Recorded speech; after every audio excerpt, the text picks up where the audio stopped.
Hello, everybody. Okay, we are live. Thank you for joining this webinar. I'll now hand over to Roly Rogers. Good morning and welcome to this first of a number of webinars brought to you under the auspices of the IMarEST Ocean Governance Special Interest Group. It is planned that this series of presentations will be run to the end of 2020. A majority of the presentations will be given by scientists and policy specialists from Cefas.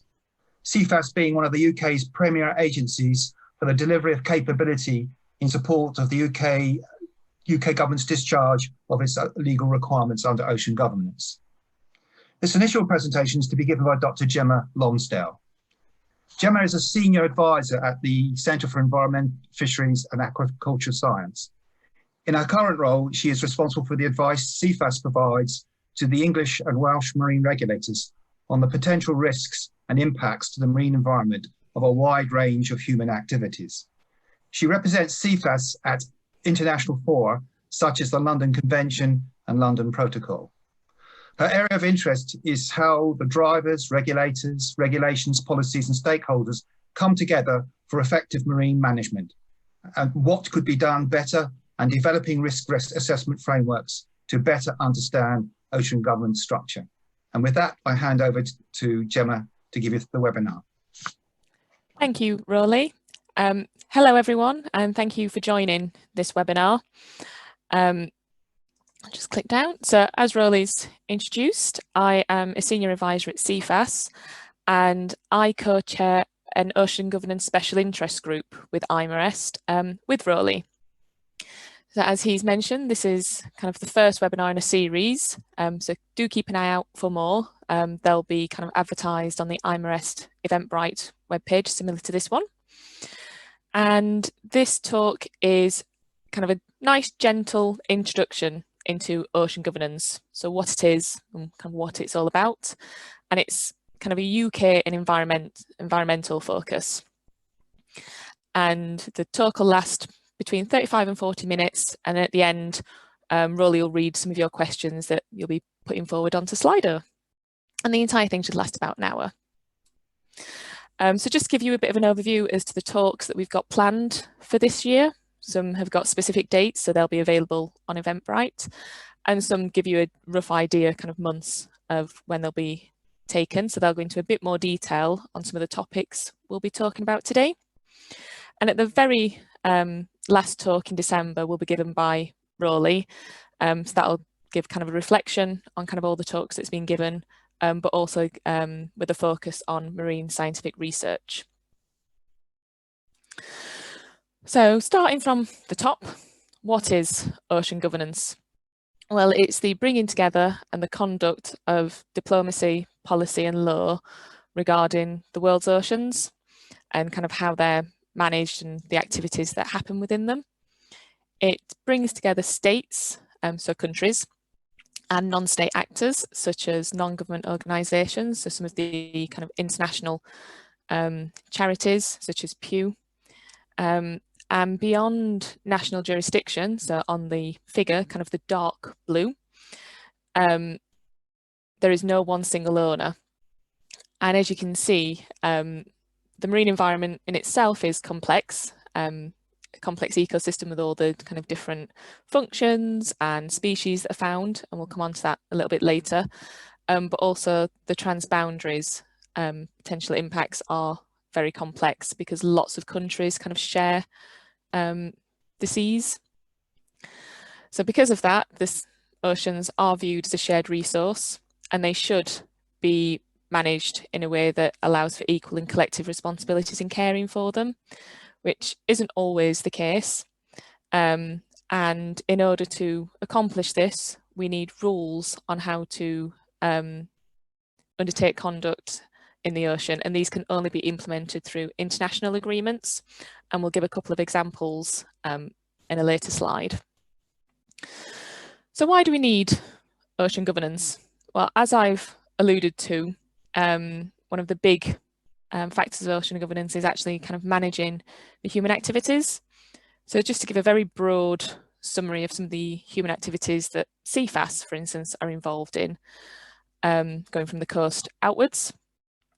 So in terms of kind of beaches and the coastline, we can have things such as beach replenishment, so taking sediment from somewhere else and putting it on the beaches that may be receding, and this is for coastal defence and can be for tourism.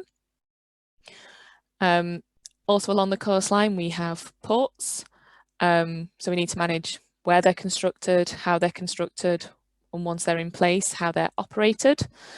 And in order to get vessels kind of into these ports, generally needs dredging to be undertaken, and dredging is the removal of seabed to kind of deepen the seabed to allow the vessels in, and then that material kind of needs to go somewhere. So we also in the UK dispose of that sediment generally to sea. For the activities that go on between from coastal all the way out to kind of national jurisdiction, we also designate marine protected areas. So these can be for the protection of species or for kind of physical features that are kind of rare or endangered. And then going further offshore, we have technologies such as offshore wind to provide energy and oil and gas. And when it comes to structures such as wind and oil and gas, we have to think about the decommissioning of those structures as well as at the end of their operational life. And with oil and gas, we have to think about what would happen if an oil spill were to occur.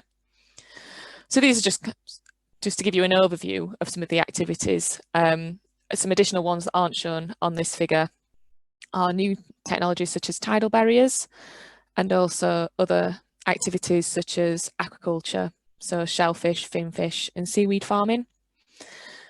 Now within this envelope, we also have two other aspects that increase the complexity, and these are just in the top right hand corner. So the first one is natural variation. So even if there was no human activities whatsoever in the marine environment, there would still be some changes. The marine ecosystem isn't static. So trying to understand if the changes are due to human activities or due to natural variation is a real challenge for kind of scientists and decision makers. And also the big one at the moment, impacts from climate change. So due to our changing climate, there are going to be effects on the marine environment and therefore how we use the marine environment. So all of this together, we need to try and understand the ocean in order to manage. So I did say that this talk was based on the UK or with a focus on the UK, but I'm just going to go to the international and then we'll go kind of back down to the UK scale. So for waters in the seabed kind of beyond national jurisdiction, so these are termed the high seas and the area respectively, these are governed by international treaties such as the United Nations Convention on the Law of the Sea, or UNCLOS, and that sets out a framework for the growing number of more detailed international agreements that could address one or more particular kind of ocean users such as shipping, mining or fisheries. The London Convention, London Protocol is for the disposal of waste at sea and kind of pollution effects from those. And then the International Convention for the Potential Prevention of Pollution from Ships, which in the title is to do with pollution from vessels. Now these are just a few examples. And any vessels that are on the high seas, so that are transitioning beyond national jurisdiction, are bound by their flag state jurisdiction. So that means they have to not only adhere to their national legislation of the state for which the vessels is registered, but also any international and regional conventions to which the country is also a party to. And underneath these international treaties, there's a general obligation that the states should look to protect and preserve the marine environment and do this on a cooperative basis. Before we get down to the UK, some of you will be aware that the UK has overseas territories, so I just wanted to briefly touch on this one. So the English marine licensing regulator, the Marine Management Organisation, is currently supporting the creation of a blue belt of marine protected areas in the overseas territories, and they're also helping with capability building, so training the regulators within these set territories on kind of compliance and enforcement measures that are used in the UK to see if they can be helpful kind of over there. The Joint Nature Conservation Committee is a statutory conservation body within the UK, and they are also providing assistance to the overseas territories, not just in terms of marine protected areas, but helping to support their biodiversity and their wider environmental management strategies. And as part of this, they also provide scientific advice to both the UK government and the overseas territories. And if you are interested in more about how the UK government interacts with their territories, they have set out a white paper setting out its overall approach, and I've provided the link there. And what I should have said earlier is these talks are being recorded, so if you don't get anything from one of these slides, you can always log on later and get the information. So down to the UK level. So we're still on why is ocean governance needed? So this is just meant to provide a simplified version or representation of the activities that happen in the marine environment. What you can't see from this scale is how busy kind of the coastal areas are, but even from the southeast section, you can see how busy some of our marine space is. And managing all of these different activities is, again, quite complex and can become quite complicated. So what we have is a number of legislations and regulations, which is the bottom part of that picture. And again, that just gives a few examples of some regulations that manage certain activities. And what it's also meant to represent is where they are implemented from. So such as the Bathing Waters Directive, that is from mean high water springs, so from the tidal limits down to kind of 1 nautical mile of the coastline. But like I said, these are only just a few of them. And one that isn't shown on this image, but one I'd like to share is the police also have a role in ocean governance out to 12 nautical miles. And a colleague of mine, John Rees, is giving a talk on the 15th of June, where he'll be talking about his experience and role with forensic oceanography. So that might be of interest. So just to give you an idea as to the number of regulations that we have in the UK, I've stolen this from a colleague, Professor Mike Elliott. And at the centre, what you have is the international kind of treaties and agreements. And as you move further out, you get down to national legislation and kind of the tasks that have to be implemented in order to comply with those international agreements. So what we would look to do is we would look to adopt from the centre, and that adoption can either be kind of as is, or sometimes we create new legislation nationally in order to kind of adopt some of those provisions. So again, why is ocean governance so important to us personally? Well, the oceans do have a value to society. And again, I've just picked out a few general ones, and I'll provide an overview of, but the webinars that are following will provide more detail on some of these. So the first one is obviously close to our hearts, to do with money, so economy. And so the oceans actually support our economy through our fishing vessels, especially the UK being an island state. We're getting more and more offshore renewables, so not just the infrastructure themselves, but actually constructing them, maintaining them and decommissioning of them. And the UK also has lots of aggregate extraction areas as well, so where they go offshore, extract kind of sand and gravels that are then used in predominantly the construction industry, so to build our buildings. Because of this, it also allows for the opportunity to develop new technologies. So for instance, I've picked two energy ones here.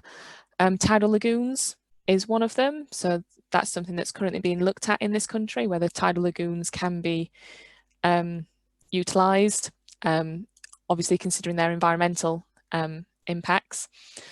And we've got a lot of static wind farms and wind turbines, but because of our renewable energy targets, there's also looking into new technologies such as floating wind turbines.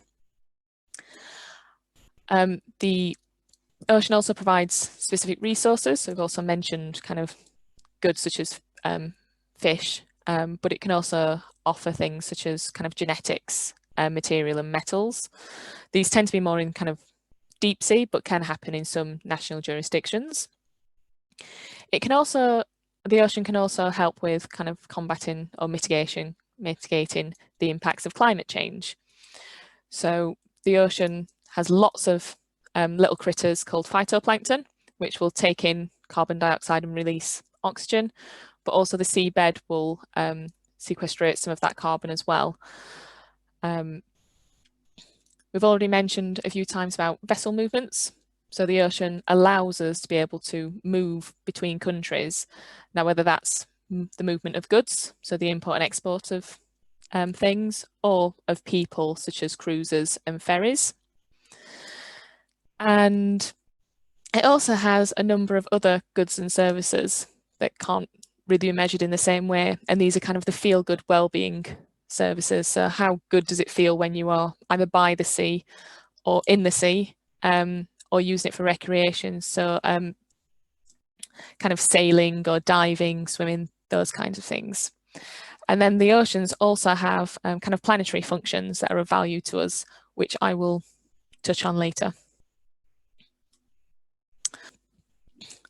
So we've talked about some of the general activities that happen all the way from coastline out to kind of national jurisdictions, but just to focus on one at the moment, and that's the LandSea Interactions. And I thought this was important to include because, as you can imagine, things that happen in the marine environment can impact the land, and vice versa. Things that happen on land can affect the marine environment as well. So just to give you, again, a few examples of some of the things we need to consider at that land-sea interface is some things to do around, again, the economy. So we've got ports and marinas. So when those ports are being constructed or have been constructed, they tend to be, by their nature, actually on the coastline. So they have the landward side, which helps connect to the rest of the country, but also the seaward side, so the vessels can actually come in and use the facilities. And whilst the vessels are there, there could be instances of pollution, whether it's minor or major, coming from the vessels, but also just from the presence of the vessels being there, underwater noise. There may be other things to consider, such as kind of their effects on fish. We also have leading on from that, fisheries. So I'm thinking both in terms of commercial and recreational fisheries. And if it's recreational, tends to be kind of along the coastline, but obviously can also go out on kind of recreational boats. And obviously the commercial ones go out on bigger vessels and then bring those fish into those ports as well. And then we also have connections between offshore infrastructure and also the countries. So for offshore infrastructure, we have pipelines that kind of connect to the oil and gas platforms, but also power cables to infrastructure such as offshore wind farms, and also country to country. So there's also telecommunications and power cables that link our countries together. Again, there's well-being. So the coastline is used a lot by kind of people, the public, even just for walking, and there's that feel-good factor that comes from that. There's also physical kind of interactions in terms of protection of the land. So we talked earlier about beach replenishment being used as coastal defence, but we can also have hard structures, so kind of sea walls that are built, and that's to protect the land from waves or storm events, and also potentially from sea level rise as one of the effects from climate change. There's also biological interactions. So some seabirds kind of roost on land and go out to sea to feed. So they need to be able to have access to both. And as we've mentioned, there's also the chemical aspect as well. So we want to try and protect the marine environment from chemical discharges and kind of reduce what discharges are released into the marine environment. And for most of these reasons is we don't want those chemicals to adversely affect the species, and that could be just from a morale perspective, but a moral perspective, should I say, but also from a kind of well-being perspective as well. You know, it's not very nice to go to the coastline and then see some things like oil slicks. So I mentioned earlier briefly about kind of planetary functions and why it's important. So I'll go into a little bit more detail about that now. So our oceans do provide kind of planetary functions that are really important to us as a society, as well as to the different species that it supports. So the ocean plays a major role in the distribution of the planet's heat through deep sea circulation. And this illustration that's just come up shows kind of the conveyor belt circulation. And this is driven by kind of differences in heat and salinity.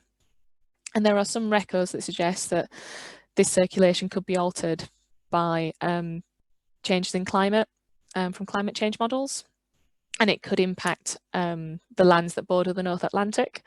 Now, I'm not saying you should take this as fact, but if you do want to learn more and be entertained at the same time, the film The Day After Tomorrow is quite a good film, even just for entertainment purposes. So because of these currents, it contributes to the global climate. And again, it mitigates against some aspects of climate change. Probably the more popular one is that the oceans do support life.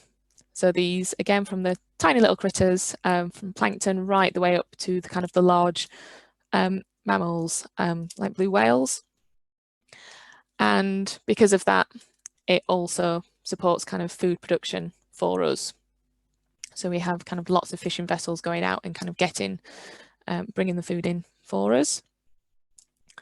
As mentioned earlier, the oceans provide a lot of oxygen for us through kind of seaweeds and phytoplankton. And it's also responsible for kind of nutrient cycling.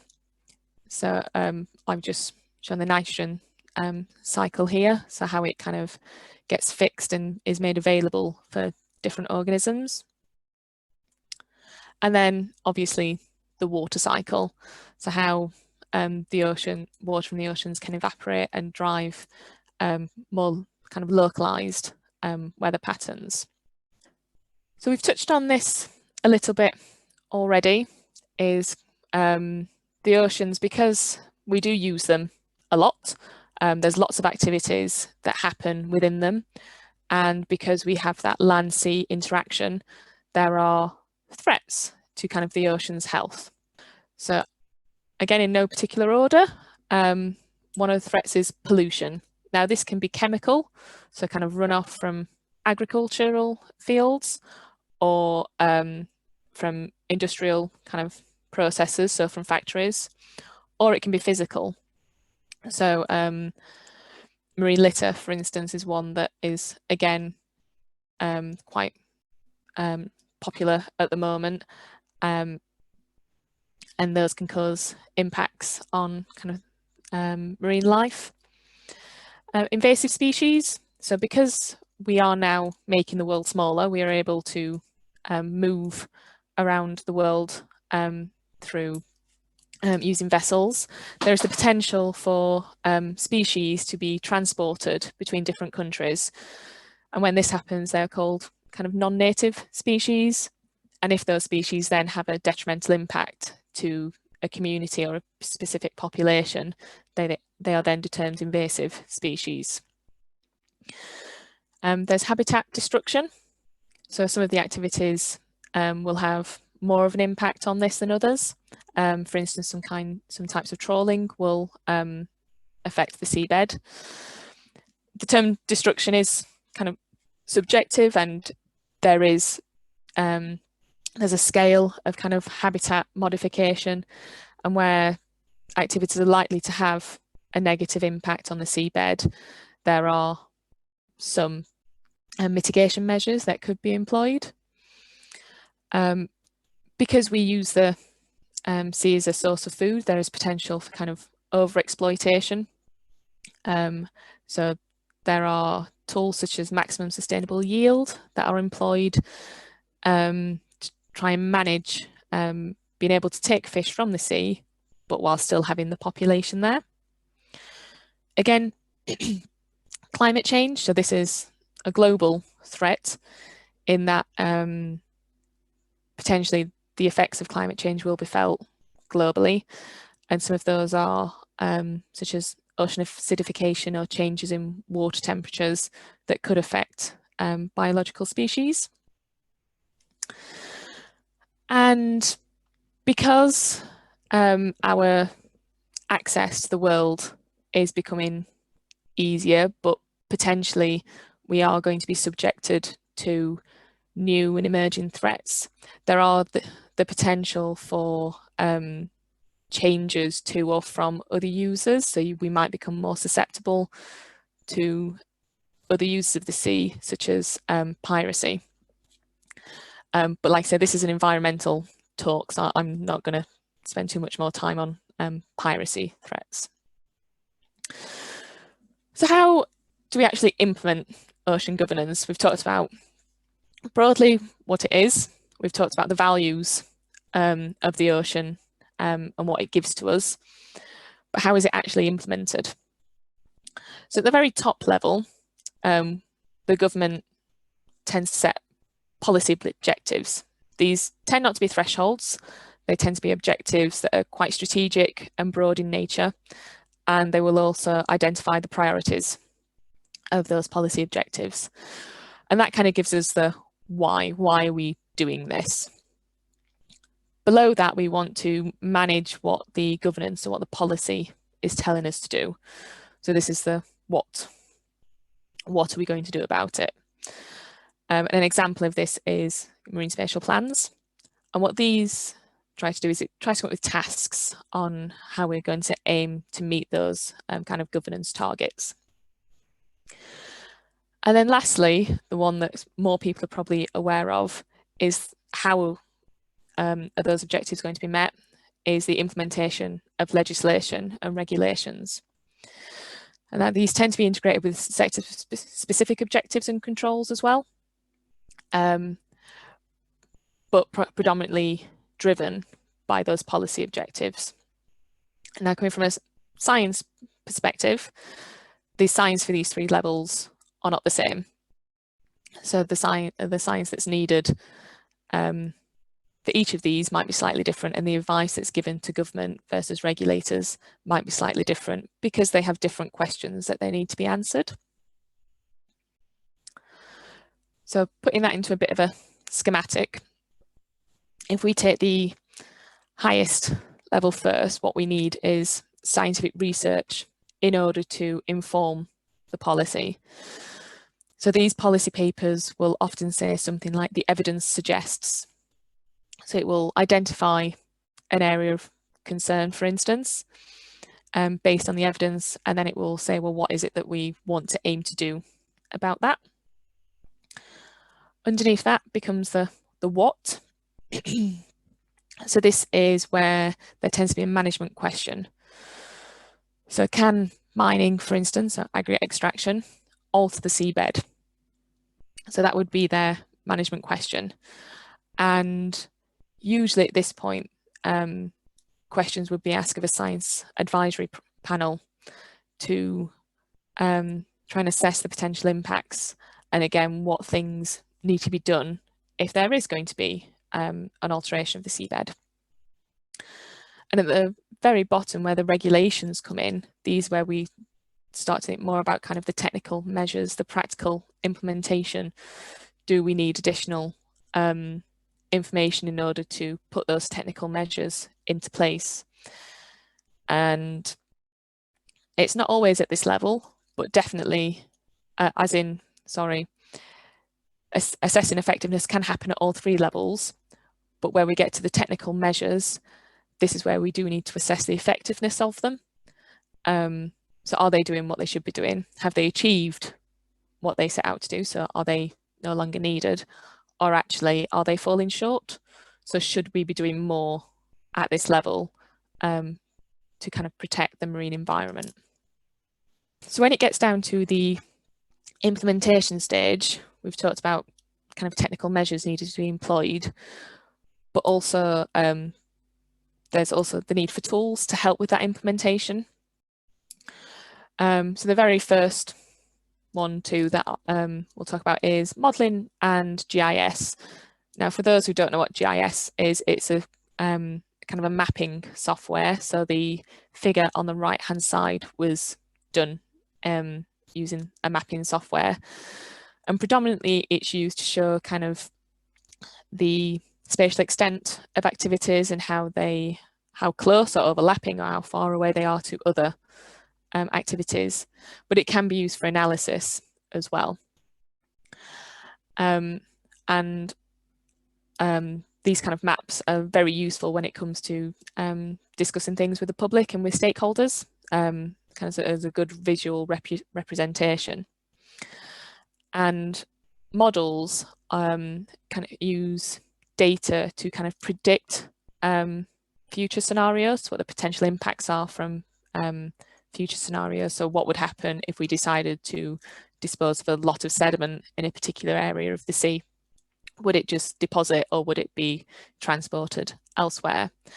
And I put these two together because in my experience, we kind of run the models, get the results from it, and then we plot it or map it in some kind of mapping software to understand that spatial extent and then to do potential analysis on it.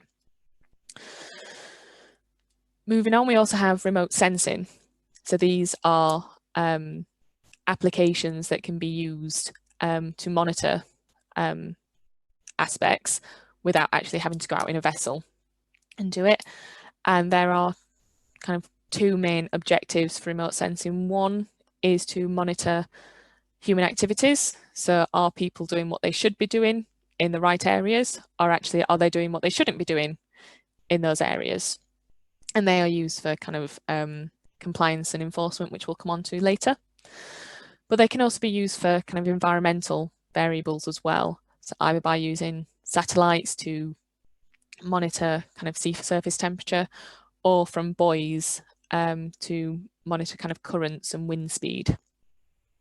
And data from those remote sensing for environmental variables could be used to inform the models that we talked about.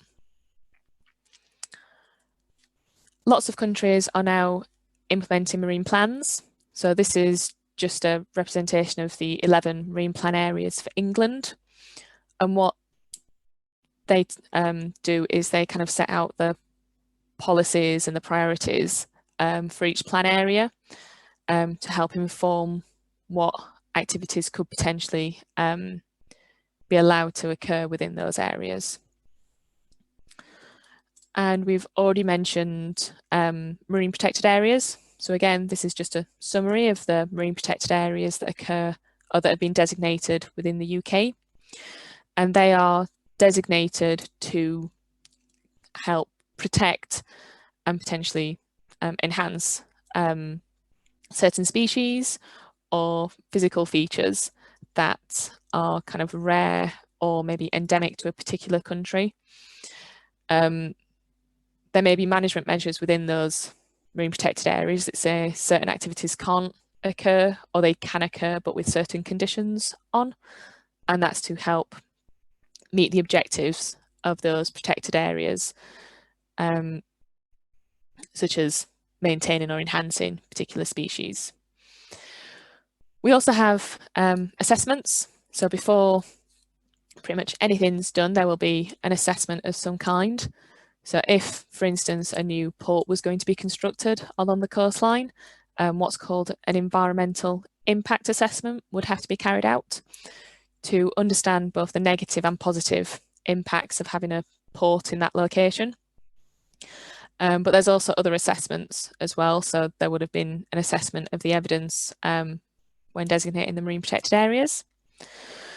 And an area of assessment that's coming more and more to the fore, but isn't quite mainstream yet, especially in assessments like environmental impact assessments or environmental economics.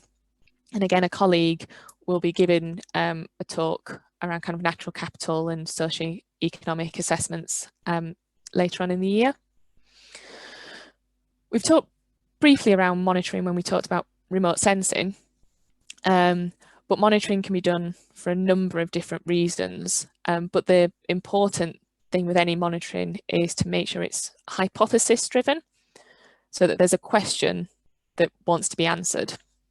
Now, from the area of science that I work in, monitoring can be undertaken, monitoring is maybe not the right term in this instance, but undertaking surveys to be able to characterise an area and to do a baseline on which to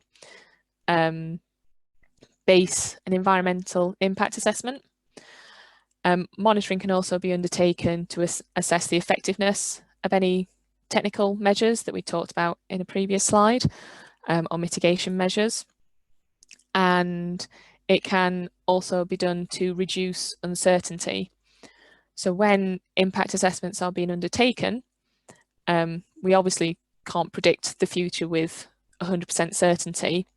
Some parts of the assessment will have more confidence than others, and those areas where there's low confidence, rather than rejecting the application straight out, in some instances, the regulator will allow the construction to go ahead, but with monitoring to increase that confidence, and may also put thresholds in.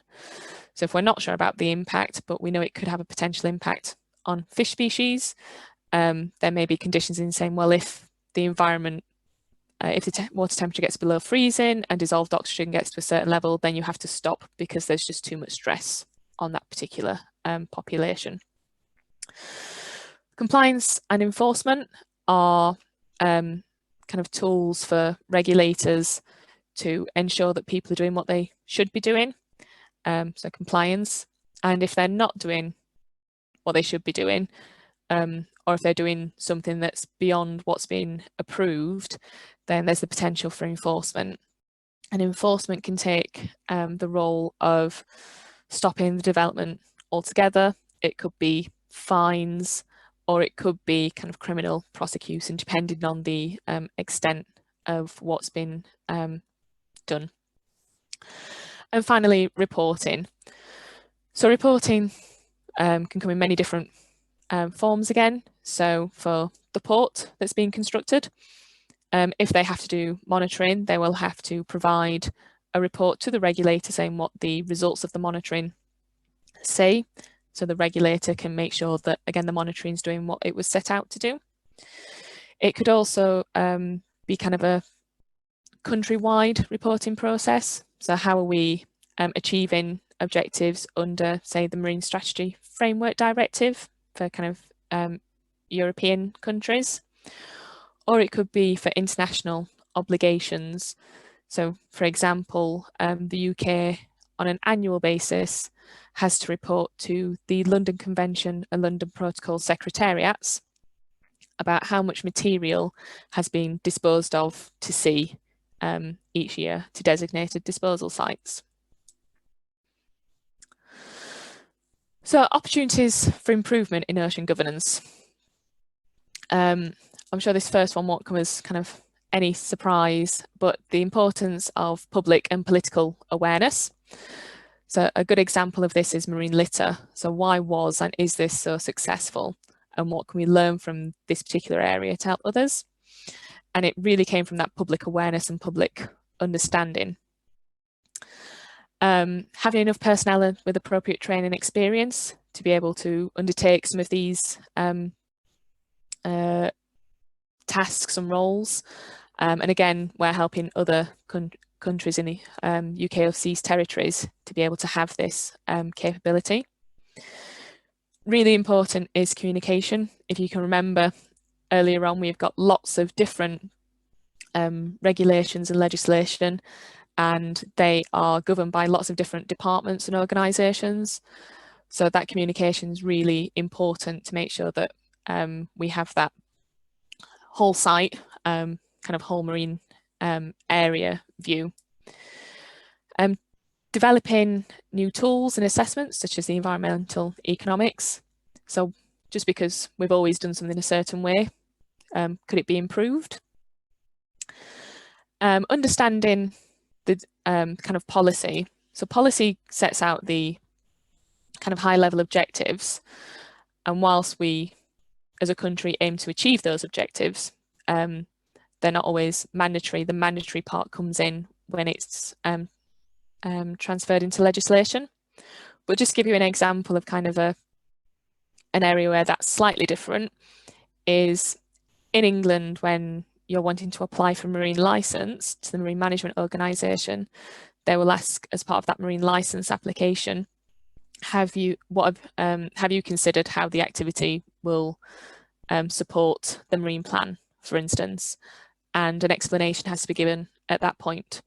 So it's not mandatory in law, but it becomes mandatory at that point to satisfy the regulator that the objectives in the marine plan are going to be met. And hopefully something that's come through this talk is that the marine environment is very interdisciplinary, and we need to make sure that we bring all these disciplines together. So not just scientists, which in itself is multidisciplinary, because we have natural scientists, we have socioeconomic scientists, regulatory scientists such as myself, but also kind of the lawyers, the regulators and the policymakers, and coming together to again make sure we've got that one vision that we're all aiming for. So in summary, there is a need for the sustainable, equitable and safe use and management of the oceans. And when we talk about that, it's not just environmental, but also kind of socioeconomic aspects as well. And we need to be able to do this. And one way to do this is through harmonisation of policies and strategies. Saying that legislation on its own is of little use. It needs to be implemented, and we need to have the organisations there to be able to implement the legislation, and there needs to be practical measures to be able to do that. The UK has a very well developed ocean governance system, but for those who are new to the UK or new to the marine area or not familiar with the extent of everything it covers, it can be very complex and very complicated. And with new threats and technologies and activities that are coming in to this sector, it is only going to get more complicated. So the aim of these webinars and the special interest group for IMarEST is to keep the discussion going and helping each other through. So to keep that communication going and to learn from each other. So if you are interested, obviously the special interest group would be happy to have you. But on that note, I will thank you all for listening, and I will now pass over to Rowley, who will field some of your questions. Thank you. Thank you, Gemma, for such an excellent introduction to the complex nature of ocean governance, which so well sets the scene for the subsequent webinars in this series. And now for some questions. This one's anonymous. It's what would be the advice for policymaker should there be a lack of scientific evidence? Should the precautionary principle always apply? That is an interesting one, and that's something that we're currently discussing at an international level around deep seabed mining, for instance. From my perspective, coming from kind of regulatory advice, I do think the precautionary principle has a really valid place in marine governance, but it also depends on what area of policy it is as to whether we also apply some kind of pragmatism alongside that precautionary principle. So for instance, offshore renewables, for instance, let's just take that. If all the oil and gas fields were empty tomorrow, but we still need to have the energy to be able to keep the country going, but we didn't know the impacts from this new offshore renewable technology, would society be happy to say, no, we don't know, so we're just going to stop? So I think in that instance, there needs to be the balance between the two. And again, in some instances, precaution principle, absolutely yes, should, but it completely depends on the question that's being looked at. Thank you. Okay, thank you. The next question, Gemma, is from Paul Parker. And Paul says, many thanks, Gemma. His question is, in terms of MSP, do you think there is further opportunity to develop spatial elements, e.g. zoning, and is there still a role for ICZM? So I'm not involved too much in the implementation of marine spatial planning, but please do check out Rachel Mulholland's talk, I think on the 22nd, no, it's on one of the first slides, because she's talking about marine spatial planning and ICZM, which is integrated coastal zone management for other listeners if you're not aware. And personally, I think, yes, there is definitely opportunities for zoning. Now, whether that's at a marine plan level, I'm not sure, but there potentially could be in some of the marine protected areas, for instance, depending on where the features are in some of those protected areas. And again, I'm sorry, I can't answer too much about integrated coastal zone management, but if you do check out Rachel's talk, she'll be able to give you more detail. Thank you. Thank you, Gemma. The next question is sent in anonymously, and the question is, what are the relative roles of all the various agencies with a UK marine element?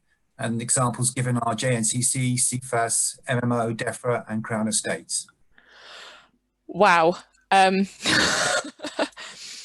So obviously I can't go into the detail of what each agency does, but so all those agencies and organisations that were mentioned, well, most of them, sorry, are kind of a family of DEFRA. So that is the Department for Environment, Food and Rural Affairs. No, I've got that wrong. Sorry, too many acronyms. So the ones that kind of fit under there, so you have JNCC and Natural England are statutory nature conservation bodies. So they look after kind of the biodiversity, if you want, for our marine areas. You have the Environment Agency that has quite a lot of roles, but the one that I linked them to quite a lot about is kind of chemical pollution in waterways, but they also have a role in kind of in flood defence and in some impacts from climate change. So they will breach some flood defences, for instance, to make more intertidal habitat. Cefas is an interesting one. We have some statutory remits because we have the Fish Health Inspectorate at our lab down in Weymouth, but a lot of the scientists in Cefas are kind of impartial scientists. We don't have kind of any statutory remit, and we provide advice based on the evidence.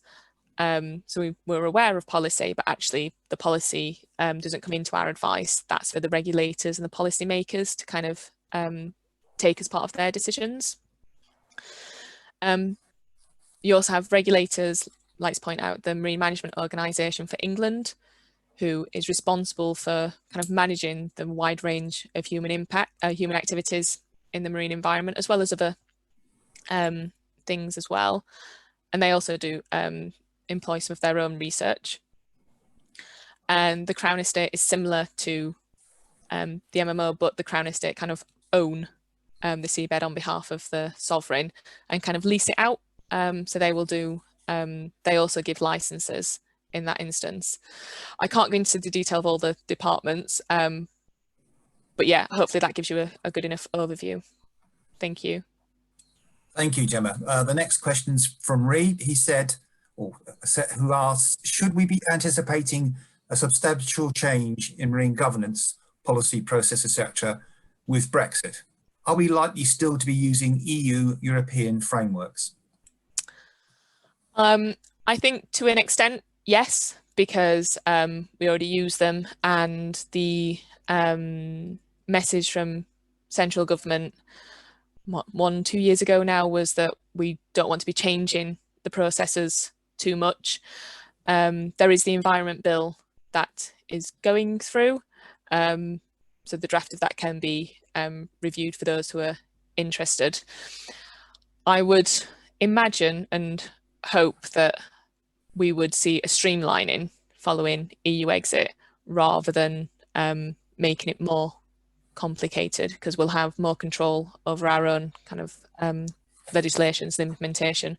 But obviously there are also international obligations that we have as well. So the UK, for instance, is a party to the OSPAR Convention, and we have certain obligations under that that are very similar to the European ones that we'll have to maintain.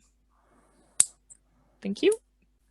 Thank you, Bev. I'm just going to jump down a question because Ree has already asked one. I'm just going to go down to the next one on the list. This is from Beth McKenzie, and she asks, do you think the flags of convenience present a big challenge to global ocean governance and protection of the marine environment? Can you just read the first few words again? So, my apologies. Do you think the flags of convenience present a big challenge to global ocean governance and protection of the marine environment? I must admit, I don't know what flags of convenience. Flags of convenience are that where ship owners will pick ships in which give them less requirement in terms of protecting the environment and in the application of IMO conventions. Yes, sorry. As soon as you started mentioning it, explaining. Thank you very much, Rowley. Vessel movement and flag states is not kind of my area, but yes, when I first heard about that, and it was a few years ago when I first heard it, it was interesting that vessels are permitted to do that. But yeah, I can imagine it being an issue to some extent, but I honestly don't know the details. Sorry. Okay, thank you for that. Back to Ree again.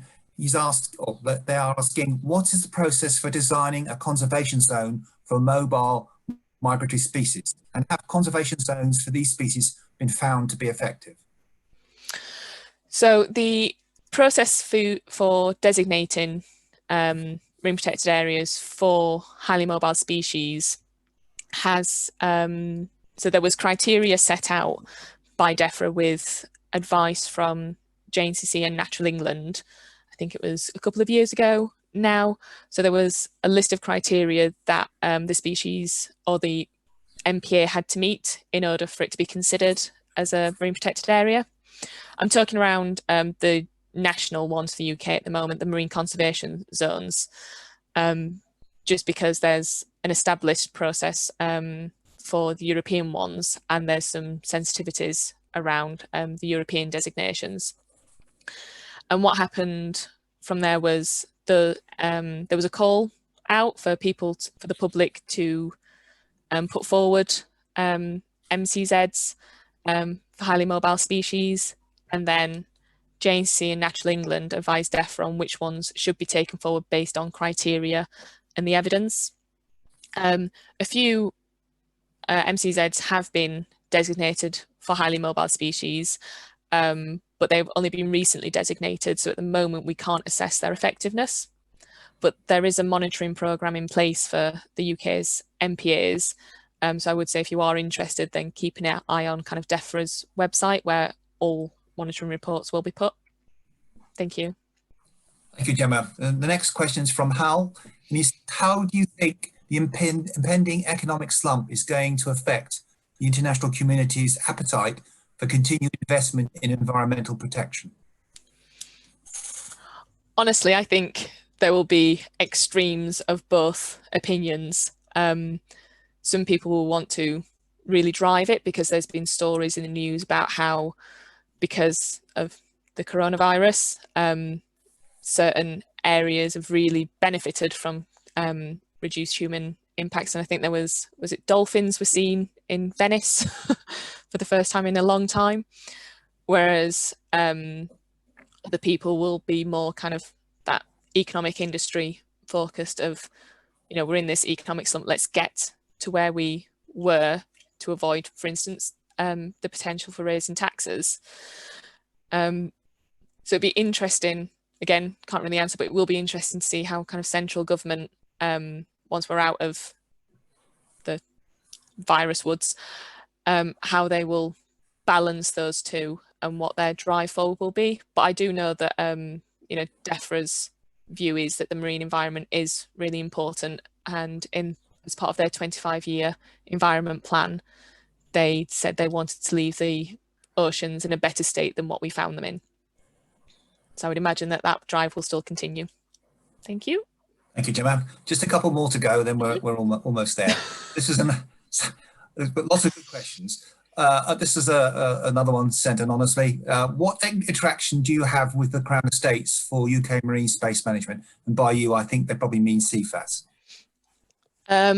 So there are some members of Cefas who are actually in quite close talks with the Crown Estate, more so for the actual offshore renewable industry at the moment, and marine aggregate extraction. I think our involvement with regards to kind of marine planning is maybe minimal, but it will come in from our discussions around kind of offshore infrastructure and marine aggregates. And if they're interested, then feel free to email me. My email's on the screen, and I'm happy to put you in touch. Well done. Thank you, Jemma. One more, anonymously. With the increasing interest in co-location of marine industries, often in close proximity, is it the case that there will be a clear hierarchy of governance? So with the increasing interest in co-location of marine industries, often in close proximity, is it the case that there will be a clear hierarchy of governance? Sorry, I didn't say the last bit very well. No, it's okay. So co-location can be a misleading term, so I'll try and address kind of both definitions. So I think, so when I talk about co-location, it can be around kind of two activities sharing the same space. So one that's been investigated at the minute is the use of infrastructure, such as offshore wind farms, being used for aquaculture. And